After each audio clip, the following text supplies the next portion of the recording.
Thank you so much for joining this webinar. We're going to be talking about some challenges and opportunities for vacation rental staffing in the AI era.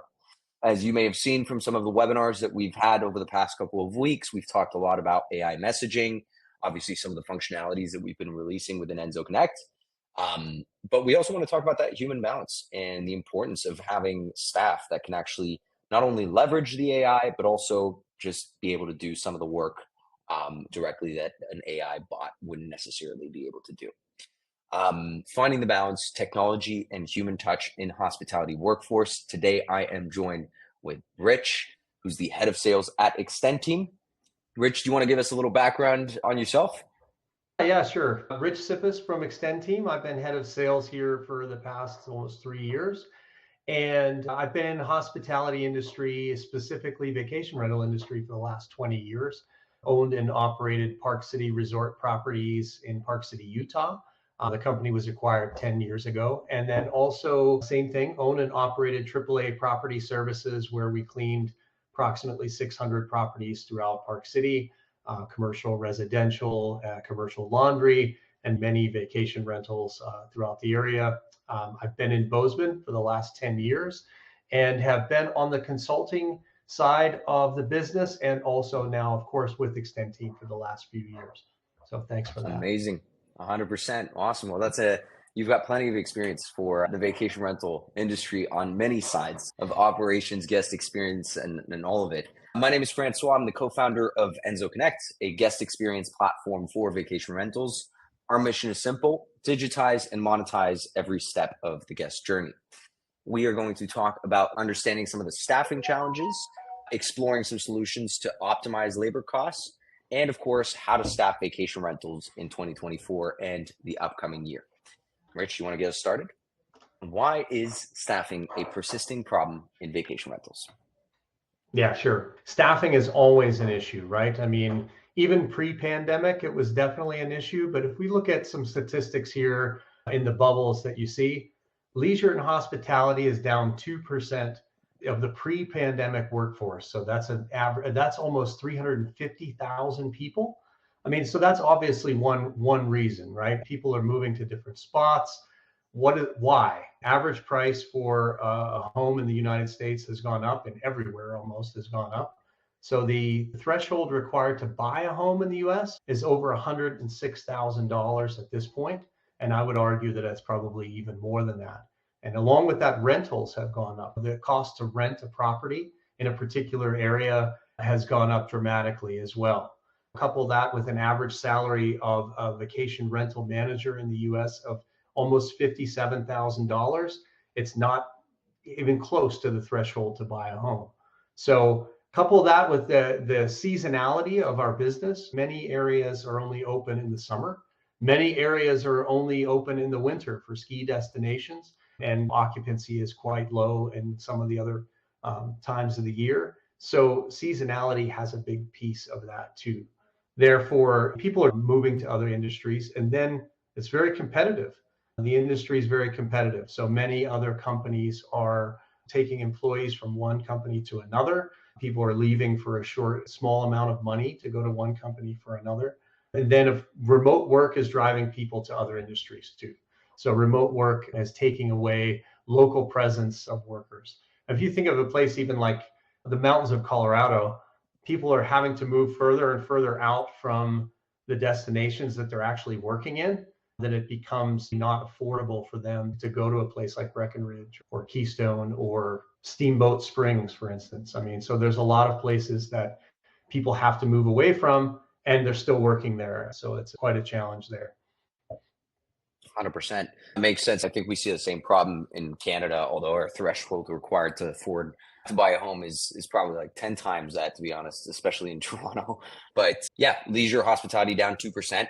It's more expensive to buy a home, and I think there's also a factor around not generating as much revenue as the past couple of years, especially we've seen this in the US, which might affect what you can afford in terms of staffing in-house versus remote. So we're going to talk about that balance between the two.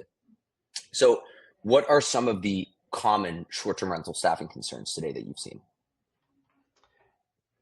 Yeah, pretty common, right? If you manage like large portfolios with limited staff, you run into the issue of then getting to the point where you're in the evening hours and you're not, your response times are going down, right? Your response times for guests that have problems, response times for OTA inquiries that are coming in, limited staff. Now you have to take over as an owner or as an operations manager, especially in those evening hours, off hours, to actually perform the duties you need to in the company. So managing a large portfolio with limited staff is a super big concern. Again, we talked about the high cost of in-house staff and then the lack of interest in moving to other industries for sure. With that comes high turnover rates. I mean, I'm sure that you see that too, especially in Toronto as well. Then if you're talking about like hiring remote employees on your own, reliability issues with those remote workers. How many companies are they actually working for? Do you actually know if they're on their shift or not? You're tracking that with some sort of software, right? Tracking performance and efficiency. Are you tracking what they're doing? What is their KPIs? Like, do you have something to actually measure what their performance is via software, or just even understanding, are they working for you at any given moment in time? And then, of course, language barriers and grammar issues. Are you testing for English proficiency if you're outsourcing from other countries? Are you understanding how a particular person will answer a question? Culturally, it could be quite different the way you would answer a question.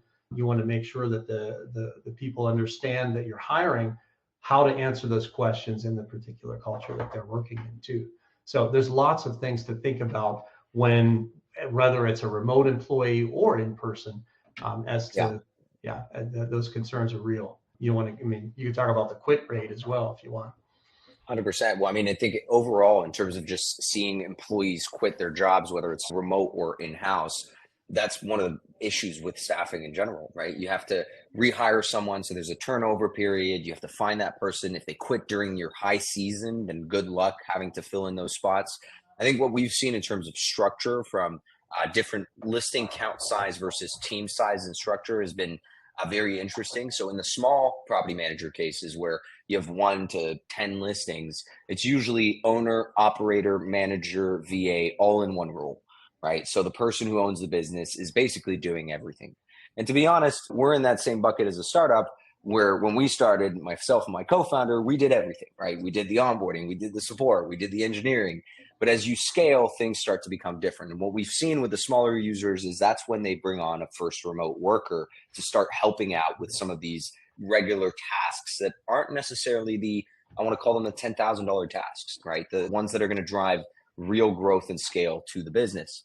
In the 10 to 99, 10 to 100 category, this is where we see a big split in the way structured teams start to pop up. So you've got camps of we're going to have everything in-house, but that doesn't feel like it scales and it becomes extremely costly. So you get the local knowledge of a person that you hire in the location, but financially you're not profitable. You're struggling to really meet the amounts that you're trying to get to. And then 100 plus is where it may start to make sense, but you will need a variety of people because you need to answer at all times of the day. You're probably not in one single city, you're in multiple locations. So now it's just a question of like, how big of a team can I build quickly? And how quickly can I also bring a new staff in if someone quits? Because one person out of the team is going to cause quite a few issues. So there's different structures. One thing I would suggest, and this is just a freebie tip that I see for anyone that has over 100 units, I highly recommend to split your reservations teams from your inquiries teams. We've seen a lot of success on that. But again, it's ultimately a choice. It just helps really focus, as Richard mentioned, when you associate a KPI to someone, helps focus a sales KPI versus a sort of recurring satisfaction KPI. Think of it as new sales versus satisfaction. But again, short-term rental labor concerns, as Rich has mentioned, it's expensive if you hire in-house, and it's even more costly when they quit, especially during non-optimal times. So something to factor in to find that balance between outsourced versus in-house. And again, one of the reasons why we have Extend Team here on the call is because we do have a partnership via Enzo Assist to work with Extend Team people that we recommend. So we'll get more on that later. Moving on, employee churn burn. I think it's pretty simple. Like the math problem is simple, and anybody who's gone through this understands exactly what's happening when it comes to hiring and then having someone leave and then doing it again and again and again. 100%. So as you guys can see from an employee churn burn ratio, imagine an annual salary of $40,000. The cost to replace is 1.5 to 2 times the annual salary. Let's say you have 5 people. The replacement cost that you're losing every year is 100 to 200. Pretty simple. And so when you start quantifying your team and seeing what the cost of their results, of them churning, of them coming back, of rehiring, and if you start using recruiters because you don't have time, or you have to pay an additional percentage to find that person and so on, this is where this problem gets really, really costly. When you're talking about small teams, owner, operator, plus maybe operations manager, plus maybe one other person who is kind of jack of all trades, whether that's a remote employee or not, losing one of those people is such a key aspect of your business. So not only a math problem, but think about the stress and the time that it takes to figure out how to hire another person, replace that person who you had relied on for so many different things. I mean, the smaller the team, the more difficult that this can be. So it becomes more than a math problem. It becomes a psychological problem as well, and figuring out how to not only cover that person for a period of time, but then make that choice to hire another person. And it becomes difficult. I think any of us who have operated a short-term rental business has been in this problem, and it's not a fun one to be in by any means. And figuring that out early is the key. 100%. And I would also add systems changes to that, right? Where the employees have had their own way of running certain systems, might understand certain workflows that they've built to cover edge cases and so on. And you bringing on someone new is someone having to relearn all of those things, right? Learn those systems, figure out how you run your business versus someone else. And what we've seen in the industry is every vacation rental business is different. It's you see a lot of cookie cutter software out there that wants to be, the all-in-one solution that does everything. But the reality is a property manager out of Breckenridge runs his business very differently than a property manager out of Barcelona. And at one very basic example that I'll give, and I just got off a demo from another property manager out of Israel. So I'll give 3 examples. One in Breckenridge, let's say, doesn't need to collect necessarily IDs, but does it for the safety of their property. In Spain, you need to collect every ID for every single guest that stays in the property and send it to the local authorities. In Israel, you need to know if the person is Israeli, and if they are not, you need to charge 17% VAT. So just based on countries, we have different ways of running vacation rentals, let alone your brand, your business, the types of guests you accommodate for, the size of the properties, and so on. So all of that knowledge, when you lose that employee, disappears. And if you don't have it properly documented, if you're not able to transition quickly to someone else with all of that information, it's going to be a struggle. So one of the reasons why we like promoting Extend Team, because there is no knowledge gap between those kinds of changes, if there is a change of staff for whatever reason. But we'll get to more of the sales pitch on how Extend Team works with Enzo Connect later in the call. We're going to share a bit more around AI versus human and how we balance the two, because I do think that's an important topic in hospitality. But first, let's talk about dispelling myths and rumors of offshore talent. And I've heard from everyone, every different types of rumors and so on. So I'd love for you to share a bit more around that. Could you share some things that people talk about when it comes to myths and rumors, and how you overcome this?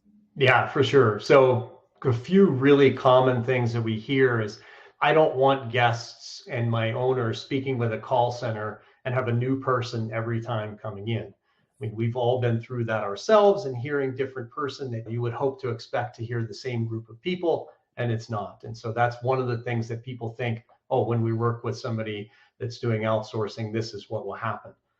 Not the case whatsoever. Oh, I don't feel like hiring somebody virtually will provide the same level of customer service that we strive for.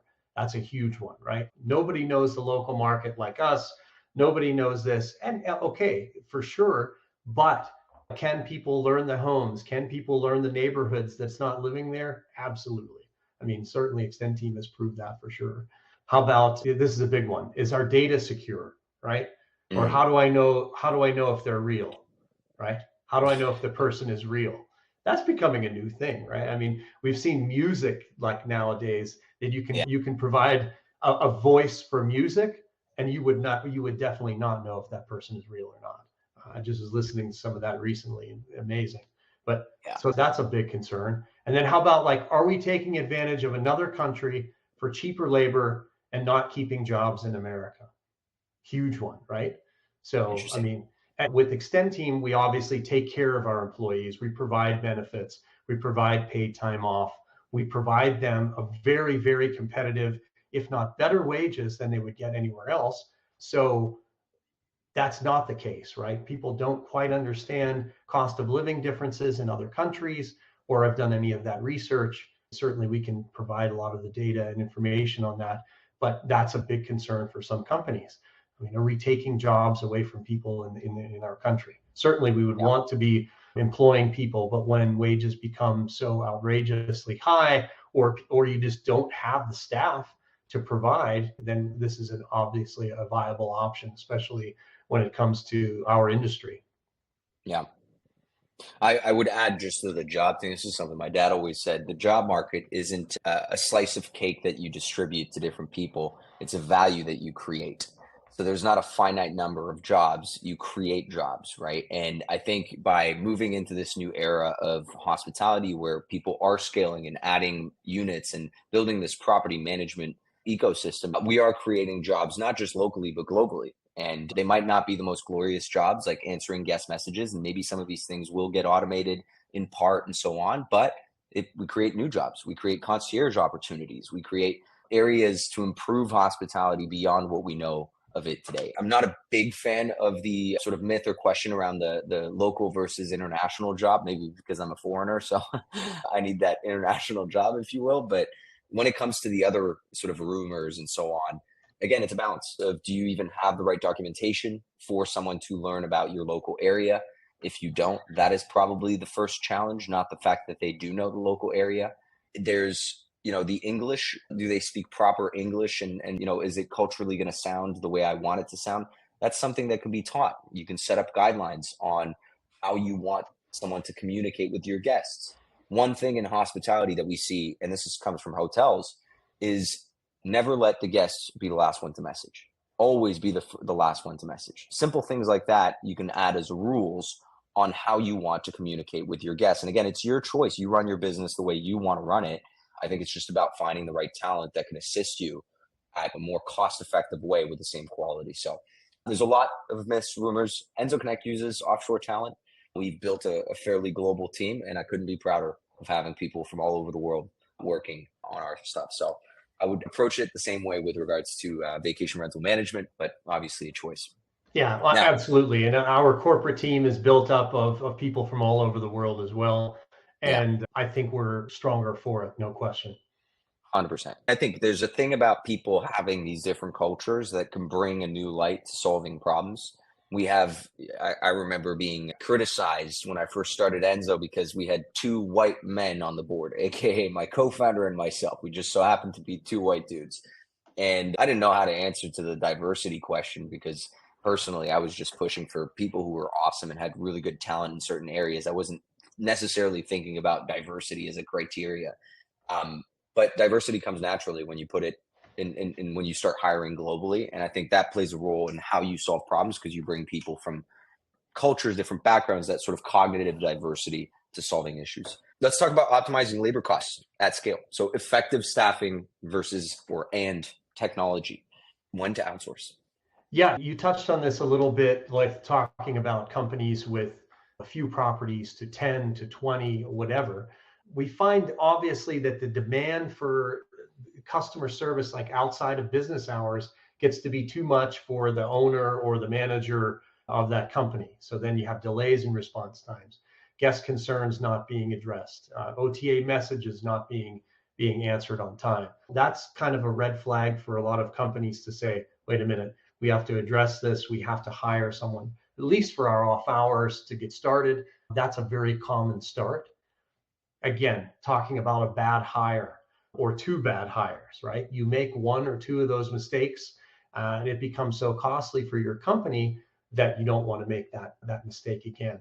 So that's definitely another time when looking to outsource too. You have a bad local hire or two, or that person leaves in the middle of your busy season, and now you have a problem. Now you have something you need to solve very, very quickly. Again, not ideal, but it's a time when sometimes you're forced to make some of those choices. How about like missing out on property inquiries? We talked about that. What about a growth plan? Like a company has a proper growth plan in place. That's something that certainly happens. Okay, we're scaling. We have 30 properties. We're going to be at 100 by the end of the year. We're on track. We don't want to get behind on that process.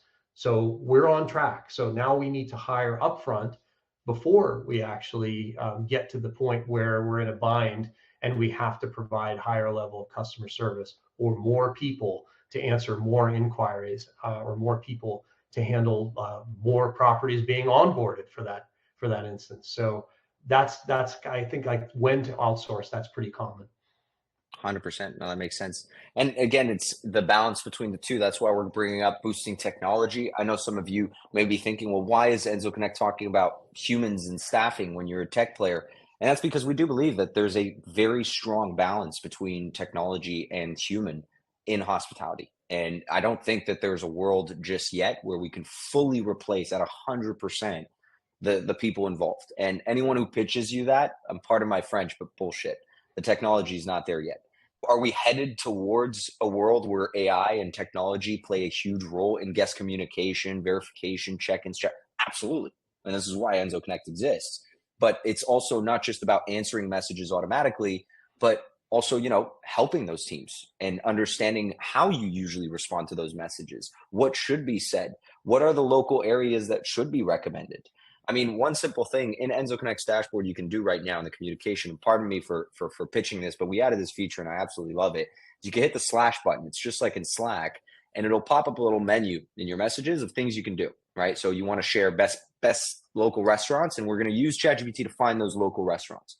Now, there still needs to be a human to send that out to make sure that we're not recommending the 3 local McDonald's in the area, because that's what ChatGPT could figure out in that area. It's about that balance between human and technology. It also helps you train those staff better when they know all the information about the property. So answering guest questions, the requests, also understanding for verification reasons, is this a real guest? Are they a fraudulent one? Things that might need an additional layer of human checks. And then, of course, checking in, checking out. I know a lot of people have talked about just meeting guests at the door, but this is moving towards an automated process more and more. We see this globally. And one anecdotal example I have is specifically with a French client. I'm originally from France, not from Canada, from Quebec, even though I'm based out of Canada. There's a bet going on in the industry that I'm actually Canadian, but not yet. So you lose. And I spoke to this French client, and I remember him telling me, this is pre-COVID, that they would never explore smart locks because their doors locking mechanism are from like the 19th century. So it's just not going to happen to retrofit a smart lock on that door. And I remember him distinctively sharing that the locking system was like this. So in my mind, I'm thinking literally a wooden panel, like in an old castle to lock your door. So yes, you can't necessarily automate those types of processes. But again, it's about the balance. So maybe you can share the check-in instructions, the arrival instructions automatically. Maybe you can meet them at the door, or you can automate some of these types of requests for guests. So boosting teams with technology, not just replacing teams with technology, is the topic here. When it comes to repetitive tasks, if it's dollar tasks versus $10,000 tasks, why are you paying someone in your local market to do something that really technology could do, or someone outsourced could do, because you might be missing a piece of technology to actually fully automate it? This isn't something that you should be spending 10 grand on, or whatever, of course, the hourly rate is. Hopefully your hourly rates aren't 10 grand, at which point really talk to Extend Team, because I'm sure they can get that down. So increased efficiency, cost savings, and of course, scalability, building out those different workflows and thinking through from start to finish, what can I automate? Where do I need human intervention? And what is the type of human intervention do I need? Is it something that is repeatable that I can outsource for? Is it something that's exceptional that I probably want to have in-house? Find that balance, and don't just be in one or the other camp, because it is really the balanced approach that we see win for professional property managers. It's never the ones that have everything in their local market, they spend too much, and everything is VAs, they don't spend enough. It's the ones that find that right balance. So repetitive tasks, try to automate those. In terms of tools to empower hospitality teams. So one of the cool things that we've done with Extend Team is the Extend Team can use your Enzo Connect inbox on their day-to-day. So if you have staff from Extend Team, or if you're thinking about growing, feel free to check it out. We'll share some links on how to grow your team with Extend Team, or as we call it, Enzo Assist. And they'll be able to use the messaging platform. So one inbox to email your guests, your reservations, your inquiries, even your owners, if you want them to go that direction. And of course, the digital guest app and the different AI tools. One of the specific ones that we've received quite a few compliments about on the messaging side, specifically for VAs and just for larger teams, if you have multiple properties, is the summaries part of things. Because as a VA, you might be jumping in on your shift. You might be handling a guest that you weren't handling right before. Getting a quick summary of what's going on with this guest allows people to jump into the loop and not make any assumptions, right? Not jump into a conversation, making an assumption on what the guest wants and so on, but actually reading through the summary and understanding right away how to deal with different situations. So balance the technology and the human. That's the main point of this webinar.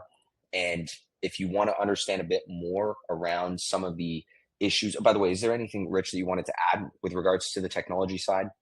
Yeah, no, just all of the things that can be done with technology still doesn't replace empathy, at least not yet anyway. Yeah. So that's one thing that we have to remember too, is when you do need that human side of things to calm someone down or make sure that someone's happy in a certain situation, that's available to them, that they can like speak to somebody, talk to somebody to help calm them down, or talk to somebody to help solve their problem quickly. I mean, that could make or break a review. That could make or break an actual rental for you. I mean, you might have to provide a refund to somebody if you can't get to somebody very quickly. But yeah, certainly technology can solve many of those problems, and thank goodness. But there are times when people do need to speak to somebody, and that's where the partnership comes in. 100%. Actually, this is a perfect transition to the report, and specifically the accuracy of the report. So I'll share a bit more about the data with regards to empathy that you mentioned, and what we've seen is success rates on AI being able to answer certain types of questions and so on. So we've built a measured approach to how we're going to develop AI messaging. Every company today is going to have some sort of AI component to it. I mean, whether it's a service-based business or a software that you're purchasing, it's kind of like 5 years ago, you would say, I'm a cloud-based software. If you hear any company come out today and say they're a cloud-based software, it's like, okay, why are you telling me you're in the cloud? Isn't everyone in the cloud these days? Like, is this something new? The only companies that do that are the ones that really compete with the legacy systems that are still on-prem. But to not get technical, the concept of AI is going to be in a lot of different companies. And instead of just launching ChatGPT in our messaging and praying for the best and hoping that it'll answer a bunch of questions, we've taken on a bit of a different approach than most of the industry, a measured approach, looking at different categories of messages and understanding what is the accuracy of AI on those categories. And this is where humans come into play for some of these categories crucially. So in order to build a chatbot, which we hear a lot of people want, I want my communication to be handled. Whether it's humans, whether it's AI, I just want it to be someone else's problem. You first need to look at those categories and measure the accuracy. And after analyzing on a specific sample size, 28,000 messages, 7 days analyzed, 2,521 listings looked at, 11.2 a number of messages per listing per week analyzed, the number one messages that we get are going to be complaints. They are things that the AI can't necessarily handle, because it'll make hallucinations. It'll find exceptions. So the pipe broke and it'll tell you, yep, we're sending someone right away. Actually, we're not sending someone right away because we don't know what's going on, but the AI decided that. So we started looking at these different categories: check-in, check-out, verification, amenities, special accommodations, and so on. And what we discovered was pretty flagrant. When it came to check-in and check-out questions, yeah, AI can handle those pretty quickly. I mean, this is basic stuff. Here's your check-in instructions. Here's when you check in. It's not rocket science. But when it came to complaints, the accuracy rates are much lower. So we are going to predict and assist the user, the human, in getting a response to start working with, just so they can be more efficient and move faster. But we're not confident in sending a message automatically to respond to that complaint. Positive feedback, transportation, that's totally fine. Special accommodations. Someone is handicapped and needs a handicap ramp to get into the unit. Is that something you can provide? Maybe the AI will say yes, at which point you're going to be like, no, we can't do that. So again, being able to measure where AI can play a role in your business and where humans are going to play a role is key in developing that AI strategy you might have for 2025. So if you're interested in a report for this specifically, we are going to share a QR code at the end that you can use. You can connect your PMS and we can get you a report on your messages. Now, we do have this report available for PMSs that provide messaging endpoints, such as Guesty, Hostaway, Booking Sync, and so on. While we do integrate, we are integrated with Streamline. I see that's one of the questions out there, Greg. And someone should be sending you the link for your employee to join the webinar. If not, we have a recording that we'll make sure to send you. We have more of a generic report for Streamline, tracking other PMSs that don't send that messaging data over. So I'll share a bit more on that later. Let's talk about how to staff vacation rentals 2024, 2025. How should we be thinking about it? Yeah, I mean, again, it's a combination, humans plus technology, no question about it. And like Francois just explained, so many of the problems can't be handled by AI at this point. I think as time evolves, more and more of those things will learn and they'll be able to solve some of those issues. But when someone needs to talk to somebody, that's when you have to bring the human element back into it. And so it's a great combination of both of these companies, Enzo Connect and Extend Team, to provide that exact balance. 100%. It's coming together. So if you want to learn more about Enzo Assist, which is our product powered by Extend Team, feel free to let us know. You can reach out to us directly, or you can send an email over to Extend Team. And again, it's focused on high value activities. So technology enables staff to concentrate on the tasks that add greater value. There's effective tech training, staff training on using technology, and adjusting staff sizes and rules. So being able to align your growth plan with your team that you want to build. If you're thinking of getting to 50 units, 100 units. Rich, you want to add to this? Yeah, and we consult with companies on that on a daily basis, right? Anyone from 2 properties under management to thousands under management.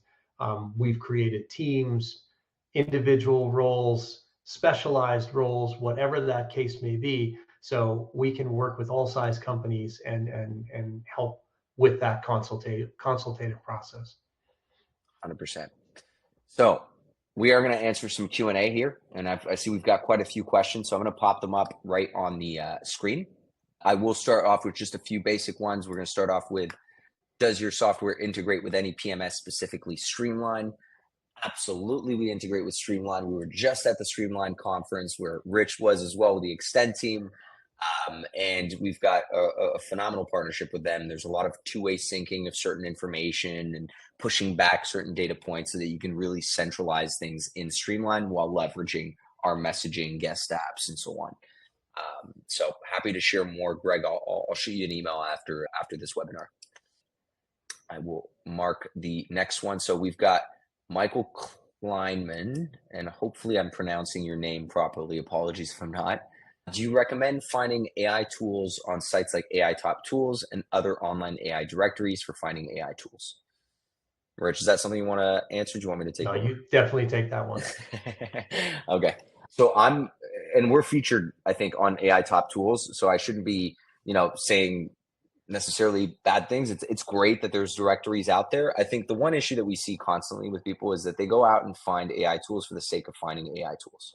Start with the problem that you're trying to solve and figure out what system is going to solve it. Whether it has AI or not, doesn't matter. AI is just another feature that should assist you. If it's headed in the direction of using AI, that's a good sign because it's modernizing technology and so on. So highly recommend, of course, being able to use technologies that adapt to the new waves. But I wouldn't necessarily go top down on a list of tools from a random blog post, because these are really just search engines that are trying to boost up their domain rating by capitalizing on AI and hyperlinking all of the different tools.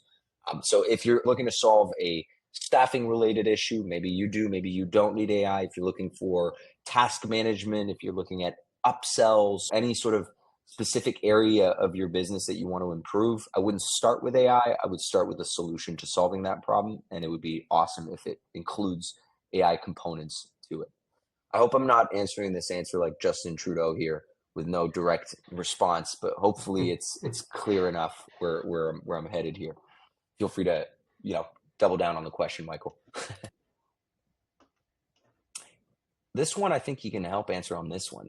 So the question is, question for later, how can AI be integrated with staffing agencies like Staffly to streamline recruitment and operations?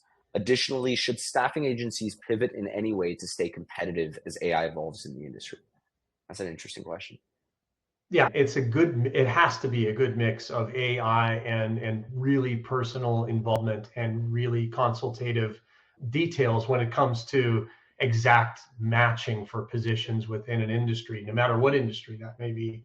So I think that yes, you can use AI to find people that are looking for positions, or you can use AI to find companies that are looking for kind of specific roles. But I think when it comes down to it, you need to have a conversation and really understand what that need is, whether it's for the person looking for a position or for the company looking to fill a position. I think AI can be used to some degree when it comes to staffing organizations. I mean, we certainly do, but there's a limit. There's certainly a limit to what that is. 100%. And start thinking about training that staff using these tools. I mean, certainly just to rephrase tone of voice and so on, it can help. Like there's so many use cases now that I think if anything made remote work, staffing and so on more efficient. There's no more guessing on certain things. Like the information is there. You can now use that information to supplement those staff members. If you have any other questions, you guys feel free to shoot them in the questions or feel free to ask anything in the chat. I do appreciate the engagement, Greg and Michael. And we'll certainly share what's it called? A report towards the end. So this is the free report that we provide, or an audit on your messaging. Feel free to use your phone, or you can go to enzoconnect.com/AI-report, where we can kind of tell you where are you getting a lot of messages and what are the subjects that you're getting. And if you notice that the complaint section is high, don't think that automations and AI will necessarily solve this. That might be you don't have enough staff to handle these, or maybe you need to work on some of the areas of improvements that are recommended in your reviews and so on. But feel free to scan this QR code to get this free report, and we'll share a bit more about where we see some opportunities on your messaging and what guests are really asking for. Are there any remarks, Rich, that you want to share? Any final things that you want to provide the awesome audience today?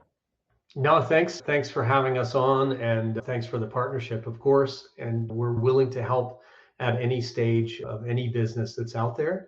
And whether it's just to talk through some issues or whatever the case may be, we're here. So Francois will share our contact information and his as well. But thanks again for having us on, and thanks for powering this. We really appreciate it.